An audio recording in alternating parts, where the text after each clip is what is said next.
ಎಲ್ಲ ವೀಕ್ಷಕರಿಗೆ ಚಿಂತನಾ ಕಾರ್ಯಕ್ರಮದಲ್ಲಿ ಸುಸ್ವಾಗತ. ಮನಸ್ಸು ಒಂದು ದೊಡ್ಡದಾದಂತಹ ದೇಣಿಗೆ, ಗಾಡ್ ಗಿಫ್ಟ್ ಅಂತಂತಾರೆ.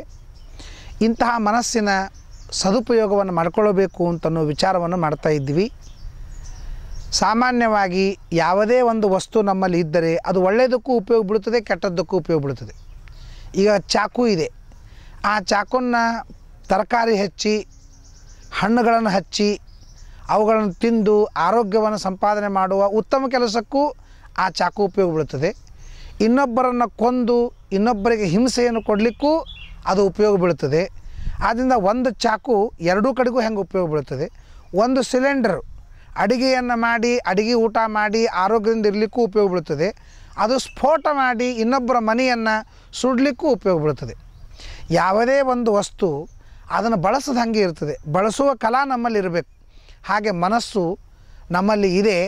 ಈ ಮನಸ್ಸನ್ನು ಒಳ್ಳೆಯವನಾಗಿ ಮಾಡಿಕೊಳ್ಳಿಕ್ಕೂ ಮನಸ್ಸನ್ನು ಬಳಸಲಿಕ್ಕೆ ಬರ್ತದೆ. ನನ್ನನ್ನು ನಾನು ಕೆಟ್ಟವನನ್ನಾಗಿ ಮಾಡಿಕೊಳ್ಳಿಕ್ಕೂ ಆ ಮನಸ್ಸನ್ನು ಬಳಸಲಿಕ್ಕೆ ಬರ್ತದೆ. ಆದ್ದರಿಂದ ಆ ಮನಸ್ಸಿನ ಬಳಕೆಯನ್ನು ಹೇಗೆ ಮಾಡ್ತೇವೆ ಅಂತನ್ನೋದೇ ಪ್ರಧಾನವಾದದ್ದು. ಅದಕ್ಕಾಗಿ ನಾವು ಮನಸ್ಸಿನಿಂದ ಹೇಗೆ ಏನೇನು ಕಲಿಬೇಕು ಅಂತನ್ನೋ ವಿಚಾರವನ್ನು ಮಾಡ್ತಾ ಇದ್ದೀವಿ. ಗಾಳಿಯಿಂದ ಏನು ಕಲಿತೇವೆ ಅಂತಂದರೆ, ಗಾಳಿಯಿಂದ ಚಾಲನಂ.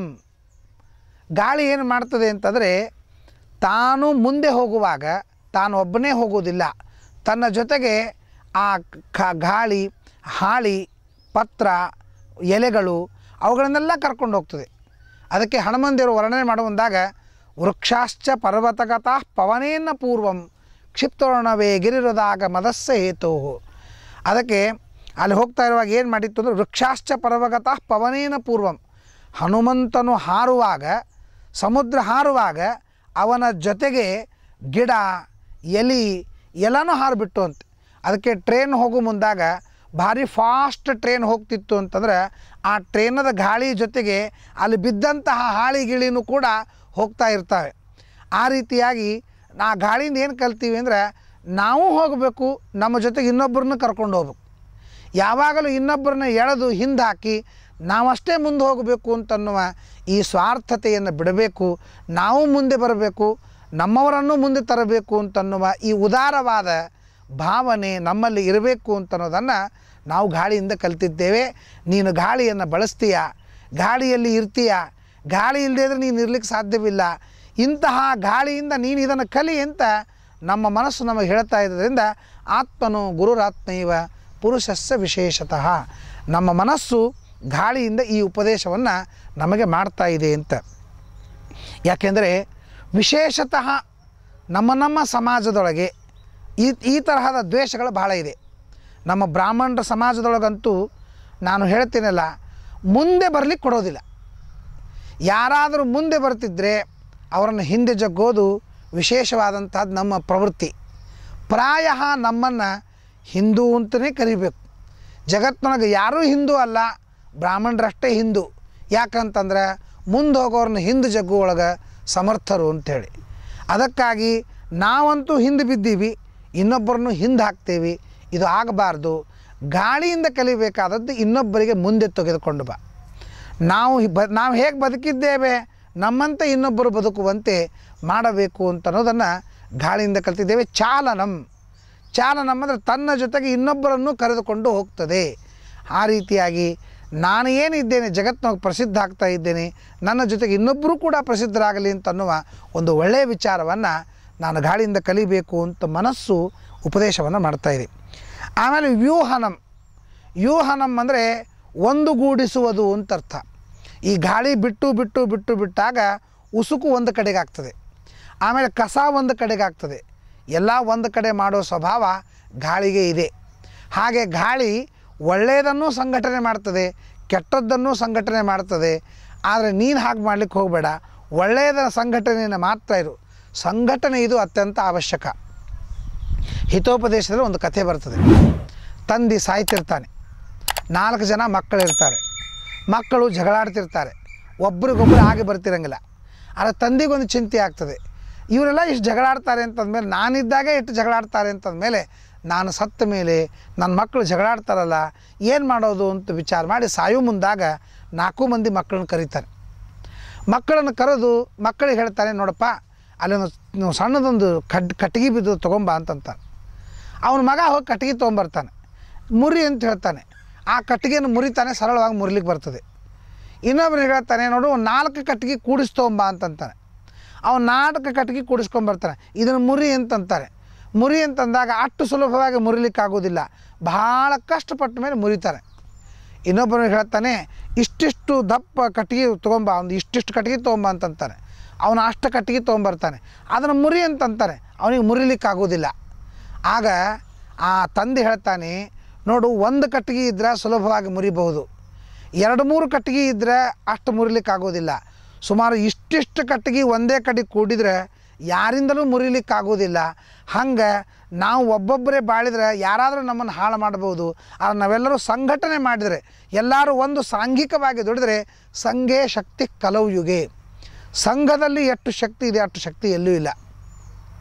ಇವತ್ತು ನಮ್ಮನ್ನು ರಾಜಕಾರಣಿಗಳು ಗುರುತಿಸ್ತಾರೆ ಅಂತಂದರೆ, ನಾನು ಸಂಘಟಕನಾಗಿದ್ದರೆ ಮಾತ್ರ ನನ್ನ ಕಡೆಗೆ ಲಕ್ಷ್ಯ ಕೊಡ್ತಾರೆ. ನಾನು ಸಂಘಟಕನಾಗಿದ್ದಿಲ್ಲ ಅಂತಂದರೆ ನನ್ನ ಅವರು ಕೇಳಂಗೇ ಇಲ್ಲ ಅಂತ. ಆದ್ದರಿಂದ ನೀವು ಸಂಘಟರಾಗಬೇಕು. ಬ್ರಾಹ್ಮಣ ಸಮಾಜಕ್ಕೆ ಇವತ್ತು ರಾಜಕೀಯದೊಳಗೆ ಯಾಕೆ ಕಿಮ್ಮತ್ತಿಲ್ಲ ಅಂದರೆ, ನಮ್ಮಲ್ಲಿ ಸಂಘಟನೆ ಇಲ್ಲ. ಸಂಘಟನೆ ಇದ್ದರೆ ಮಾತ್ರ ನಮಗೂ ಒಂದು ಕಿಮ್ಮತ್ತು ಬರ್ತದೆ. ಅದಕ್ಕಾಗಿ ಗಾಳಿಯಿಂದ ಕಲಿತದ್ದೇನು, ಸಂಘಟನೆಯನ್ನು ಮಾಡು, ಸಂಘಟನೆಯನ್ನು ಮಾಡುವ ಶಕ್ತಿ ನಿನಗಿದೆ, ಮಾಡು ಅಂತನ್ನೋದನ್ನು ಕಲಿಸ್ತದೆ ನಮ್ಮ ಮನಸ್ಸು ಗಾಳಿಯನ್ನು ನೋಡಿದಾಗ.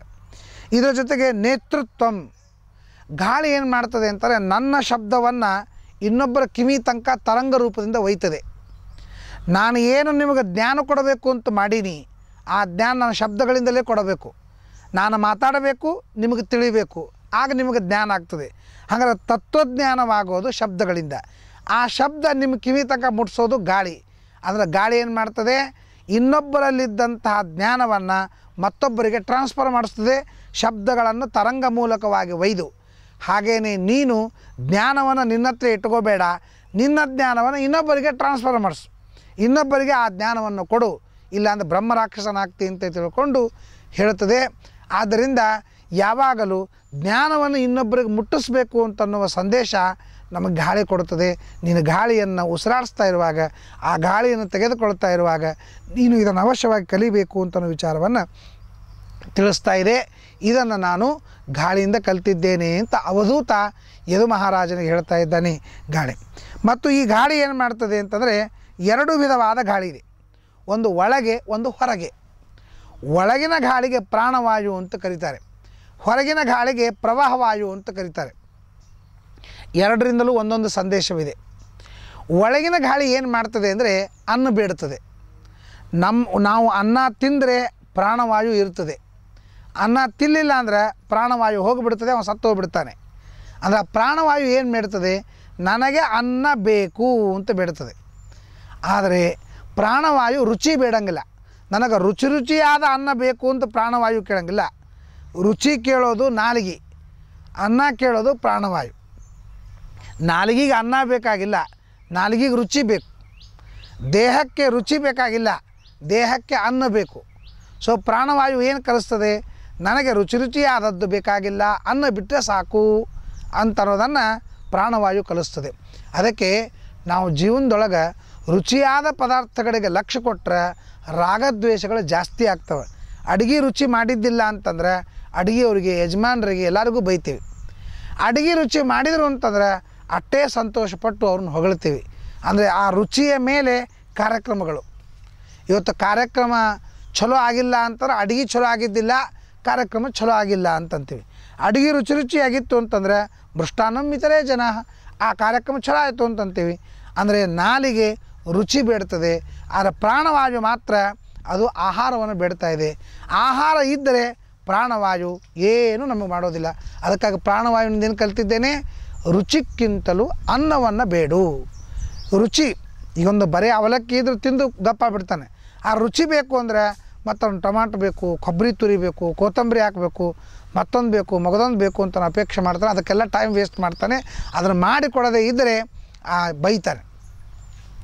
ಆದರೆ ಪ್ರಾಣವಾಯು ಏನು ಮಾಡ್ತದೆ, ನನಗೆ ಅವಲಕ್ಕಿ ಬೇಕು, ರುಚಿ ಬೇಕಾಗಿಲ್ಲ ಅಂತ ಪ್ರಾಣವಾಯು ಹೇಳ್ತದೆ. ಆದ್ದರಿಂದ ಪ್ರಾಣವಿನಿಂದ ಕಲಿತದ್ದೇನು, ಆಹಾರವನ್ನು ಬೇಕು ಮಾಡಬೇಕೇ ಹೊರತು ಆಶಾ ಮಾಡಲಿಕ್ಕೆ ಹೋಗಬಾರ್ದು ಅಂತದ್ದು ಪ್ರಾಣವಾಯು. ಇನ್ನು ಪ್ರವಾಹ ವಾಯು, ಹೊರಗಿನ ವಾಯು. ಹೊರಗು ವಾಯು ಏನು ಮಾಡ್ತದೆ? ದುರ್ಗಂಧದಲ್ಲೂ ಹೋಗ್ತದೆ, ಸುಗಂಧದಲ್ಲಿ ಹೋಗ್ತದೆ. ದುರ್ಗಂಧದಲ್ಲಿ ಹೋಗೋ ಮುಂದಾಗ ನಾ ಯಾಕೆ ಹೋಗಲಿ, ಅಲ್ಲಿ ಕೆಟ್ಟ ವಾಸ ಬರ್ತದೆ, ನಾನು ಹೋಗಬಾರ್ದು ಅಂತರಂಗಿಲ್ಲ. ದುರ್ಗಂಧದಲ್ಲಿ ಸುಗಂಧದಲ್ಲಿ ಹೋಗ್ತಾ ಇರುವಾಗ ಆಹಾ ಅಂತ ಅಲ್ಲೇ ನಿಂದ್ರಂಗಿಲ್ಲ. ದುರ್ಗಂಧದಲ್ಲೂ ಹಾಗೆ ಹೋಗ್ತದೆ, ಸುಗಂಧದಲ್ಲೂ ಹಾಗೆ ಹೋಗ್ತದೆ. ಹಂಗೆ ಜೀವನದೊಳಗೆ ಸುಖವಾದಾಗ ದುಃಖವಾದಾಗ ಒಂದೇ ರೀತಿಯಾಗಿರಬೇಕು ಅಂತ ಅನ್ನೋದನ್ನು ಈ ಪ್ರವಾಹ ವಾಯುವಿನಿಂದ ಕಲಿತೇವೆ. ಸಮವಾಗಿ ಇರ್ತದೆ. ದುರ್ಗಂಧ ಮತ್ತು ಸುಗಂಧಗಳನ್ನು ಸಮವಾಗಿ ಸ್ವೀಕಾರ ಮಾಡುವಂತೆ ಸುಖ ಮತ್ತು ದುಃಖವನ್ನು ಸಮವಾಗಿ ಸ್ವೀಕಾರ ಮಾಡ್ಕೊಂಡು ಸುಖ ದುಃಖೇ ಸಮೀಕೃತ ಲಾಭವು ಜಯಾಜಯವು ಅಂತನ್ನುವ ಒಂದು ವಿಚಾರವನ್ನು ಪ್ರವಾಹ ವಾಯುವಿನಿಂದ ಕಲಿಬೇಕು ಅಂತನ್ನೋ ವಿಚಾರವನ್ನು ನಮ್ಮ ಮನಸ್ಸು ಹೇಳ್ತಾ ಇದೆ. ಅದಕ್ಕೆ ನಿಮಗೆ ದೇವರು ಮನಸ್ಸನ್ನು ಕೊಟ್ಟಿದ್ದಾನೆ. ಆ ಮನಸ್ಸಿನಿಂದ ಜಗತ್ತಿನ ಒಂದೊಂದು ಪದಾರ್ಥಗಳಿಂದ ಒಂದೊಂದು ನೀತಿಯನ್ನು ಕಲಿಬೇಕು, ಒಂದೊಂದು ದೋಷವನ್ನು ಬಿಡಬೇಕು ಅಂತನ್ನೋ ವಿಚಾರವನ್ನು ನಾವು ಇವತ್ತು ತಿಳಿದಿದ್ದೇವೆ.